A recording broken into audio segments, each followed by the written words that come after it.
headlines at this hour. University of South Africa partnership with National Press Club. Rosslyn report withheld. Community demands transparency. The fight between democracy and SA citizens. Gala dinner for education support. Good day. I am Soshanguve, your host. And I am Obayanelane, your co-host.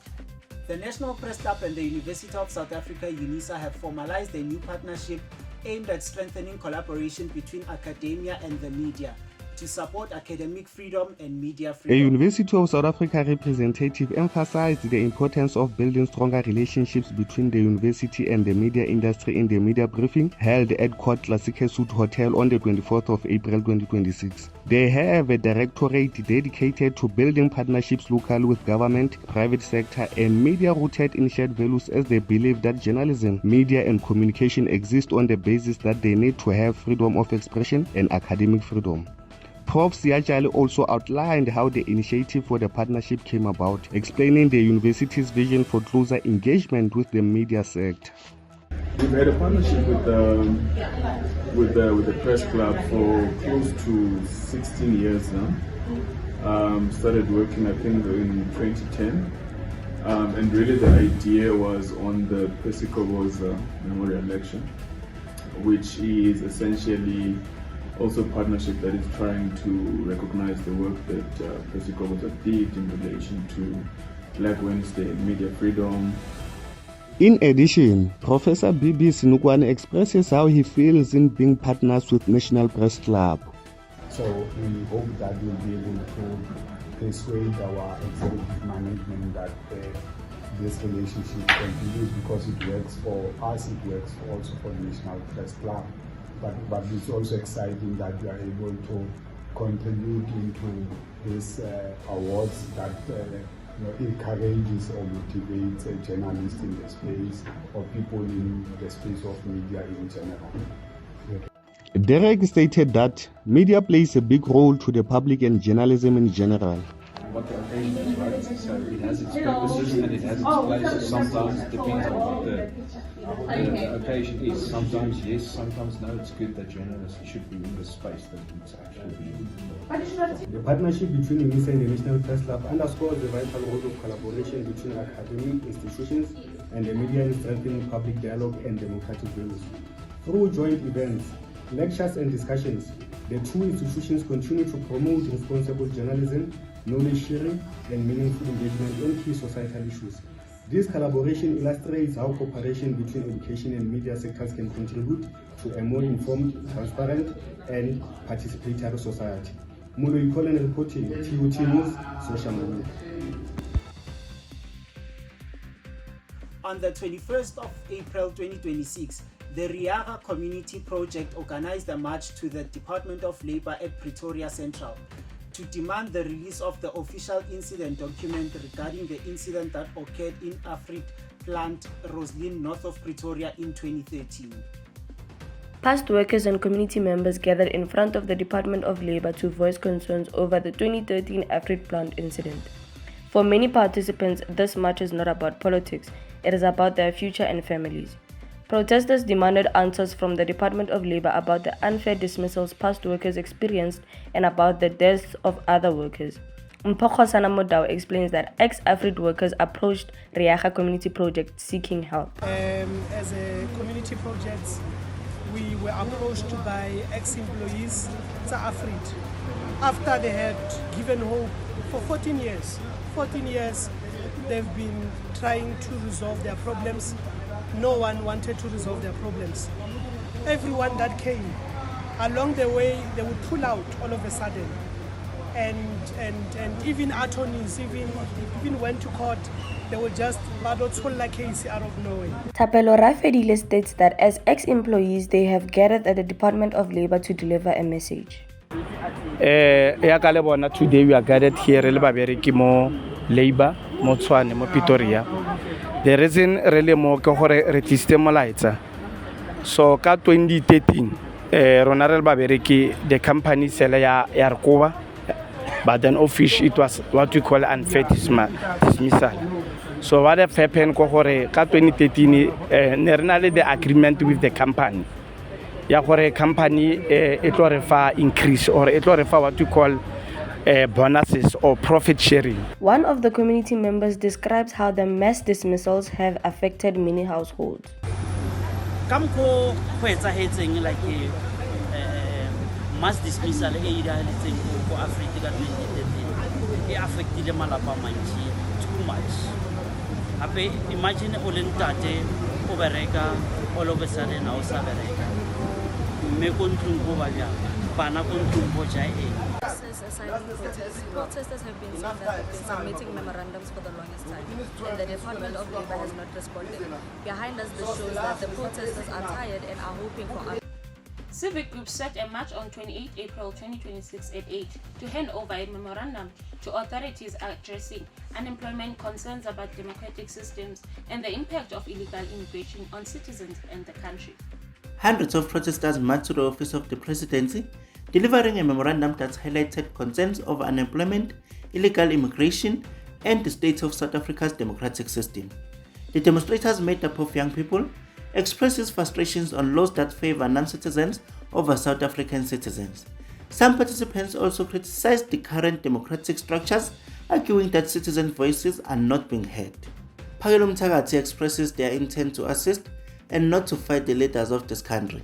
They aim to remove them from a tough spot they are facing with laws related to migrants. Umsebenzi esiwenzayo sizama ukulekelela nje uhulumeni enkingeni abhekene nayo mayelana nendaba yabantu bokufika. Siyabona ukuthi abaholi abaningi hayi ukuthi abayibona inkinga ngabantu bokufika. Hayi ukuthi abazi ukuthi abantu bokufika badala inkinga.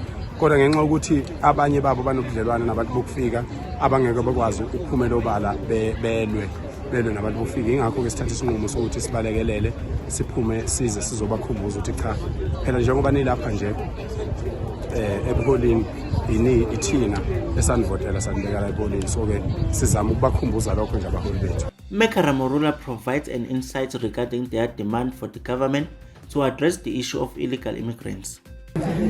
We need mass deportation of illegal immigrants. They must be deported.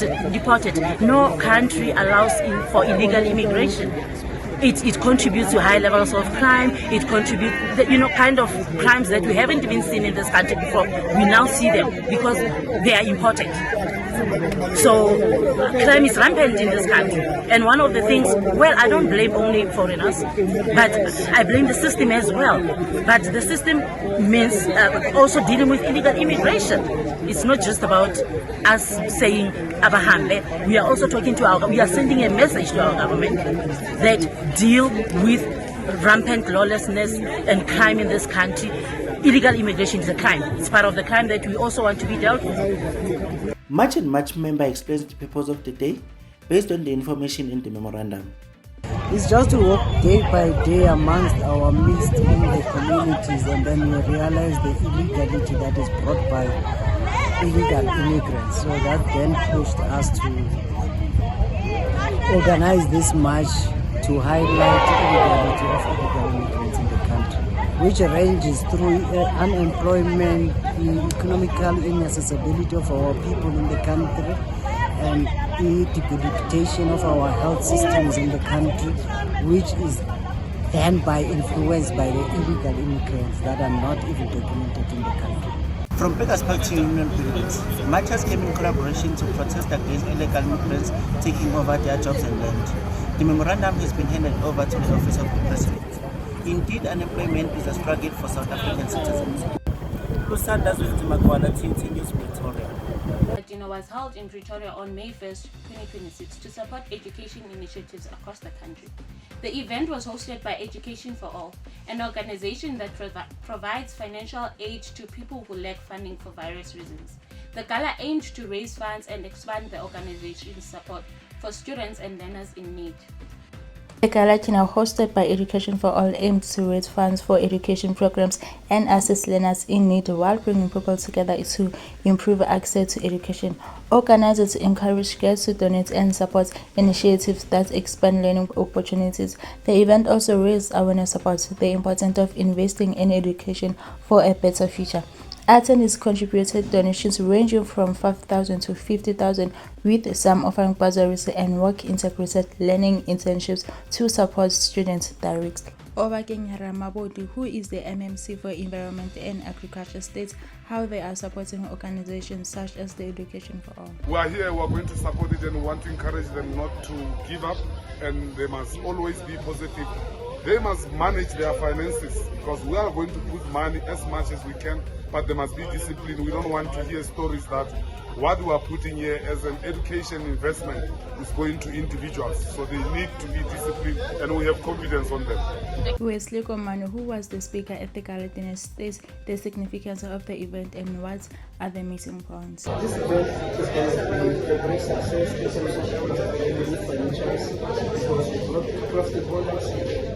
For us to get them well established, the missing points first, students like information, and then most of them they can access information from programs.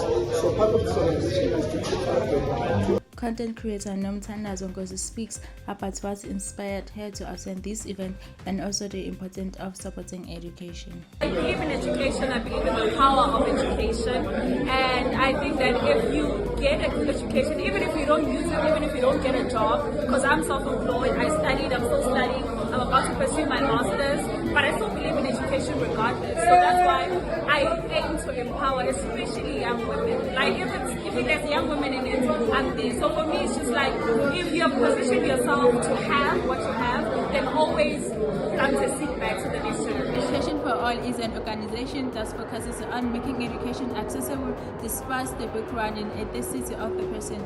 They help with career guidance, admission, and free support, and also given back to the community, such as donating school uniforms. I am Atom Mukada reporting for TUT News, Pretoria. Coming up after the break. Entrepreneuring the future together. TUT's Department of Journalism and Integrated Communication puts you at the heart of the story. From newsrooms to the boardroom, students who build brands, reputations, and keep the nation informed. TUT, from good to great. I'm a second-year journalism student at Tshwane University of Technology. 6 months ago, I didn't even know how to open Adobe Premiere Pro. On day one of my practicals, I was totally lost. Blank timelines, no clue on what to do. But I showed up to the newsroom lab every single day and taught myself by doing. Every day I cut a little more. Fast forward to now, I'm editing news bulletin and full-length news stories in broadcast style, like the kind you see on professional networks such as SABC. No, I'm not actually working for SABC, but I'm learning by doing it. It's the same student, just 6 months later, with a totally new skill set. This is what TUT practicals really look like. I went from zero editing experience to being newsroom ready. Keep watching to see the before and after of my first edit versus my latest, and hit follow for part 2 of my editing journey.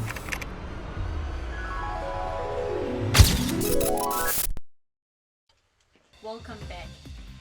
On the 29th of April 2026, the Tshwane Varsity Hackathon hosted the launch at the Student Center Soshanguve South Campus at 10. The event was organized by the Information and Communication Technology faculty in collaboration with the City of Tshwane, bringing together students, innovators, and partners to explore digital solutions and technological advancement. The launch was also streamed online, allowing broader participation. The launch focused on how technology can be used to solve real-world challenges. Participants engaged in discussions, networking, and collaborative problem-solving initiatives. The event was also accessible online, making it possible for a wider audience to join and benefit from the discussions and innovations shared during the launch, as explained by Elisa Ntuli, the event organizer. Okay, so the purpose of launching Tshwane Varsity Hackathon was to introduce the hackathon in 8 installments to the students. We had students from University of Pretoria, we had students from Sifako Makhato, TUT students with different faculties, and then we had students from UNISA. So this is a Tshwane hackathon. Ms. Mbali Blai, a sponsor representative, highlighted the importance of supporting initiatives that empower young innovators. We do mentoring and coaching for the youth. One of our strongest points is that before we do technical training, we offer personal development and soft skills and career counseling to the youth, especially IT graduates. Ms. Tembi Changela highlighted the growing importance of hackathons in developing skills and encouraging innovation among young people.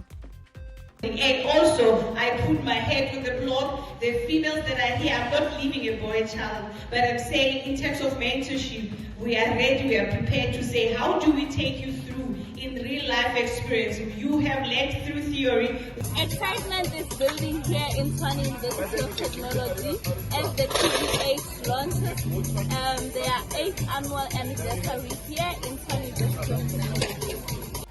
I am Lebuhandia reporting for TUT News, Soshanguve. Tshwane University of Technology students are being called to step up and take leadership roles in shaping South Africa's future. The Action SA Youth Forum was set to host a dynamic debate session at TUT Soshanguve North Campus on Friday.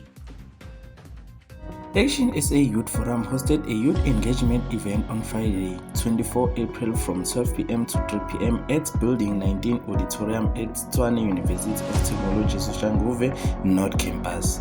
The event was organized by Action SA youth leaders in hoping and bringing together students and young activists to discuss leadership and national issues.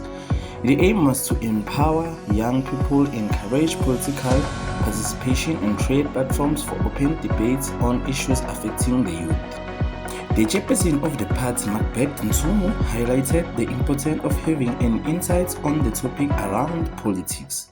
It's very important to attend such an event so you can have some political comprehension, right? And politics affects everyone every day.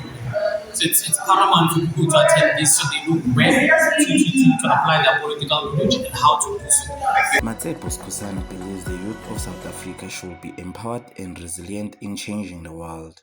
We must empower South Africa's youth to be resilient and adaptable in a changing world and ensure that they are capable of thriving in a new economy. Gwanelenkosi believes students are not educated enough about leadership, so this program can help them with that. So the main objects for this event was encouraging students in terms of leadership and engaging them in campaigns like this. As it is important, we prepare them for the outside world. As we call it a rape today at Tshwane University of Technology Net Campus, students were having 3 hours of debates whereby they were demanding solutions on what must happening on the political decision. I am Tswala Nkosinathi reporting from TUT News in Soshanguve. The Tshwane University of Technology hosted an anti-alcohol and substance abuse dialogue at its Soshanguve North Campus, aiming to raise awareness among students. The Tshwane University of Technology hosted an anti-alcohol and substance abuse dialogue on 29 April 2026 at North Campus. Guest speaker Khofatso Mashabela explained how dangerous these substances are and shares ways to avoid them. Some of the students haven't even started using substance abuse, and when they get to an atmosphere where they are treated as adults, they think it's okay to start experimenting with alcohol. They think they are free. They have a free will, they can do it. Not everything free will is good free will. Some free wills are bad free will. So consciously, we do awareness, we do prevention, especially early intervention, so that we can keep the stigma around using substance that it's good, it's a norm, it's acceptable when it's not acceptable. The SAED emphasized that young people should look after themselves instead of destroying their lives. But we want to give them hope and also encourage them to seek help in our various campuses. We have health and wellness services that are there to assist them. Tshwane University of Technology students shared what they have learned from this dialogue. We share with abusing alcohol, abusing drugs. If you need help, contact the SES, contact the AIG so that you can get the support that you need as a student. Substance and alcohol abuse continue to affect young people, but thank you to Tshwane University of Technology for such this dialogue. It brings hope and awareness. Alon Ndaba reporting for TUT FM, Soshanguve. Students at Tshwane University of Technology, Soshanguve North Campus gathered for a voters registration campaign hosted by the Economic Freedom Fighters, EFF. The EFF encouraged students to register as they can vote for the upcoming 2026 elections. The Economic Freedom Fighters brought students together at Tshwane University of Technology for a Red Friday registration drive aimed at registering voters for the upcoming local government elections. EFF members engaged with students on campus, encouraging them to register to vote and make their voices heard. Julius Malebane, current EFF secretary at TUT, said the event was organized to encourage youth participation in politics and help more students to become more registered voters. The reason for us to have this program of Red Friday, it's much important for us as the youth to participate in politics, making students to be a registered voters. Because if we look at the stats, the youth is not voting, and it's our job as the youth command TUT to make sure that every student in this campus is a registered voter so that they can access their right by voting. Voting is very much important. These people, they must be counted when they are counting votes in the VDs and everywhere. In response of one of the EFF members, Fighter Bishop, says the youth must go out in numbers, go to IEC portals to register themselves to vote for the upcoming government election because the future is in their hands, whether they like it or not. No, we've got a message to all students, particularly those who are not registered to vote, to go out in their numbers. They must tell their boyfriends, their ex, their crush, their ex-girlfriends and everyone who's surrounding them to go out in their numbers, to go to the IEC portal and register themselves to vote in the upcoming local government elections, because a young person, especially who's not registered to vote, is a young person who does not have a future, who does not dare to dream, who does not dare to bring hope to their lives. Because the more young people are not registered to vote, the more old people are going to take decisions about the future that they won't be in. It's us young people who will be in that future. So we must determine now what is it that we want in that future. Because TUT student who participated to this event stated that he registered to vote because he hopes that young people can bring change in this country and to ensure that IEC knows how many people to expect for this upcoming election. Yes, I did register to vote because I wanted to bring about change in this country of ours, because there's a lot of students, children who haven't registered to vote. So if we register to vote, we ensure that the IEC ya go utlwisisa gore gona le batho ba ba kae o vota ba ba kae, and then yeah that's it. Sure. EFF believes that decision that we are taking now, it will affect us in the future, whether we like it or not. So they encourage young people to go out in numbers. After that, they can do what the people of 1994 did. The people of 1994 liberated themselves from apartheid. Siyabonga Sipondo reporting for TUT News, Soshanguve. Let's go to the break. Are you planning an event? Don't let it be remembered in blurry videos. At Solid Productions, we do professional videography, sound, lighting, and stage setup. One team, zero stress. Call 083-986-9237 to book your date and have an amazing setup. Full glam in just 60 seconds, no mascara, no mess. Get your lashes done by Ovio and be the it girl. Cause what's a girl without doing one of the big three? This be waterproof, lightweight, and reusable 10 times.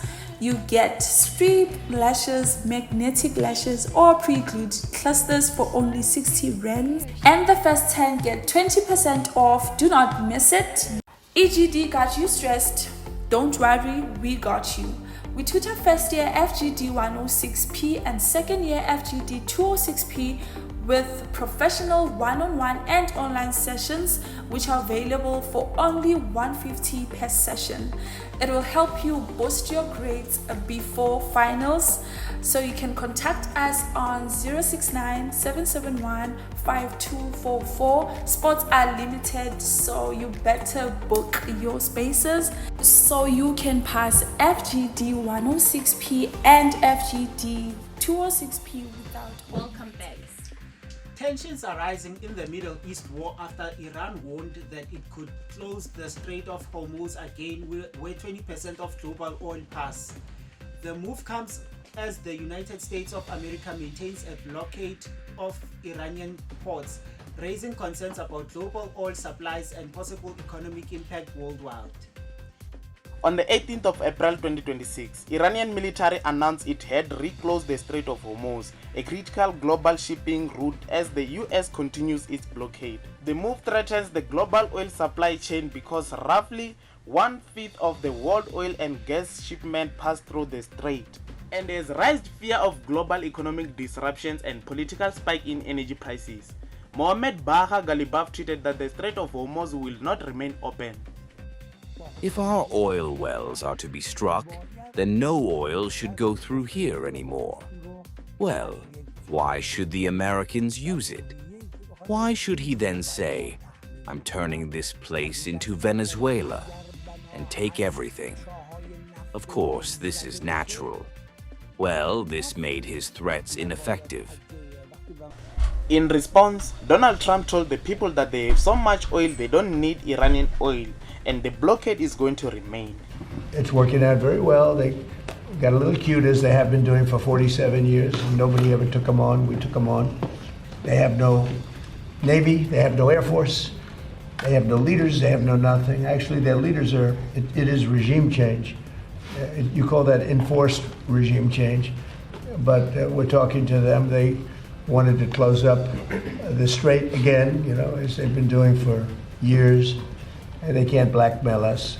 People from other countries are not happy about what's going on between US and Iran as it affects their economy. Anika Amo, a citizen from Congo, cries about how this war affects the country. Yeah, in my side, I feel very painful because this Iran and American war now it's damaged a lot of stuff in the world. Imagine like us Congo, I'm from Congo, using a fuel from Iran, a lot of countries are neighbors using the Iran fuel. So now it's caused about the prices, peace. So it's making more damaging the stuff and business. With both sides standing firm, uncertainty remains over whether the Strait of Hormuz will stay closed. Market and the government worldwide are monitoring development, as any closure could have a far-reaching effect on global energy supply and local fuel prices. Dumisani Ngwenda, TUT News, Soshanguve. The recent fuel price increases are being felt by commuters and drivers. The higher costs are affecting daily travel and household transport spending. This has led to growing concerns among those who rely on transport every day. Effective May 6, 2026, fuel prices in South Africa saw significant increases, with petrol rising by 3.27 rand per litre and diesel by 6.19 rand per litre. Since the adjustment, changes have been observed at fuel stations as motorists adjust to how much fuel they purchase per visit. Many drivers are no longer filling up full tanks as they try to manage rising costs. The shift has also started to affect overall customer flow at fuel stations. At one petrol station in Pretoria, a petrol attendant said customer behavior has noticeably changed since the increase came into effect, with more people buying smaller amounts more frequently. Intake on the increase of fuel prices, I could easily say it affected our customers, because the thing is, before it was maybe, let's say for 95 it was 23, and diesel it was 26, so 28.90. So they were coming more, there were more customers, right? So now they are less, they no longer come in that, they no longer put full tanks, it's 300, 500. They no longer put more full tanks, it's less. The impact is also being reported beyond individual households, with organizations that rely on transport noting operational changes due to rising costs. I am a founder of a pageant called Miss Influence South Africa. We are heavily involved in CSI projects, and one of the things that we do, it is schools outreach programs, traveling schools in a week, reducing it to visiting one school in a week. So I think our government need to look into, the increase of petrol, especially in the economy that we are living in. Motorists also describe adjustments in their monthly transport spendings, with some reducing their reliance on private vehicles. Oh, so badly. Because like, even if you put full tank in it, nje kancane ukuhamba kancane ipetrol iphelile nje. So it infected us so badly because of so ne budget. Every week, let's say when we 1.5 to spend, now there's this extra 300 that you have to spend. So you see, imali enye phumayo endlini. So like, you know, like it's affected badly. It has affected me badly. Because recently sometimes even it takes instead of a car. As petrol prices go up, many people are feeling the pressure on their daily travels. Drivers and commuters say it's becoming more harder to afford transport. For now, cutting down trips is the only option for others. The big question is, how long can people keep up with these rising costs? Bongumusa Nkabinde, TUT News, Pretoria. Coming up after the break is Lisedi Molekwa with your sports news. Good morning, Canada. Time to check.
Sports news.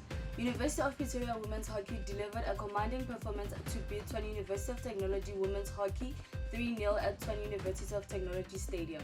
From the opening whistle, University of Pretoria controlled the possession and dictated the tempo of the match.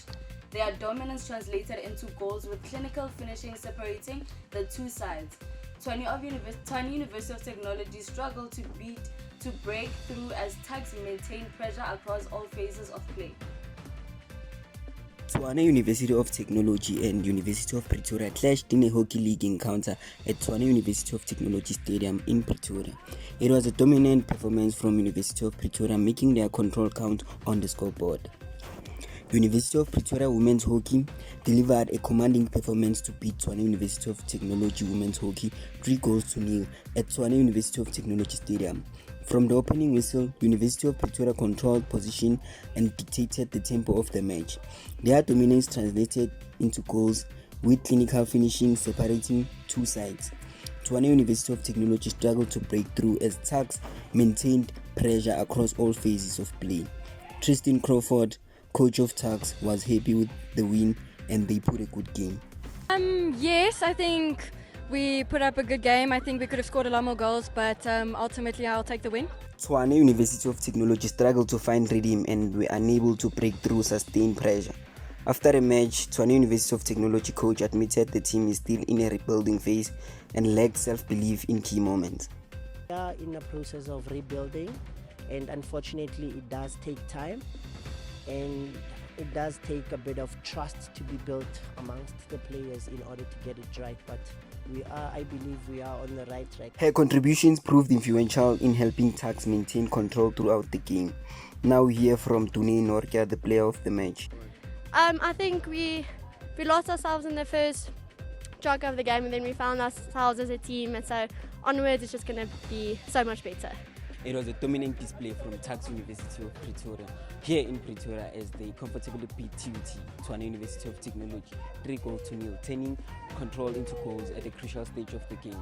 George Masilela, TUT News, Pretoria.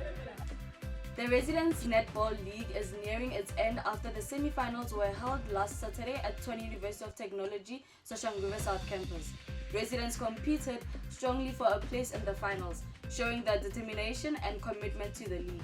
Sosh 5 secured a 22-19 victory against the City Towers in the Residents Netball League semi-finals held at the Tshwane University of Technology, Soshanguve South Campus this past Saturday. The match was highly competitive, with both teams showing strong determination throughout. Sosh 5 maintained their composure under pressure to secure their place in the finals. The coach of Sosh 5 explains how it is important to train and prepare for the games and how the preparation always show in their games. Yes, the team did prepare enough and it was showing in their game that they did prepare. Captain of City Towers elaborates on how tough the match was as they were playing against one of the strongest teams. So today it's a bit shaky road for us because we're playing one of the strongest teams. But then I believe that we can make it even though we're kind of losing. But One of the players of City Towers shares her thoughts about the match and how it was compared to other games. We had a bit of a tough match compared to the rest of the games, but at least it wasn't much of a difference. And we made it. It was a tough one, but my team did amazing. Today's game between Sosh 5 and City Towers showed nothing but good and excellent sportsmanship and a great competitive game, with Sosh 5 taking the win against City Towers. I am Ovayanelani, TUT News, Soshanguve. This is all from your sports desk. See you next time. Welcome back. Thank you to Lisette Malika for the sports updates. A recap of stories making headlines this hour. The National Press Club and the University of South Africa, UNISA, have formalized a new partnership aimed at strengthening collaboration between academia and the media to support academic freedom and media freedom.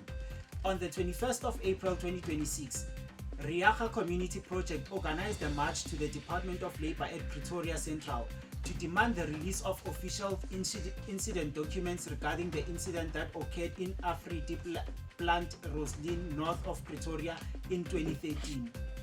Civic groups set a march on 28 April 2026 at 8 to hand over a memorandum to authorities addressing unemployment, concerns about democratic system, and the impact of illegal immigration on citizens in the country.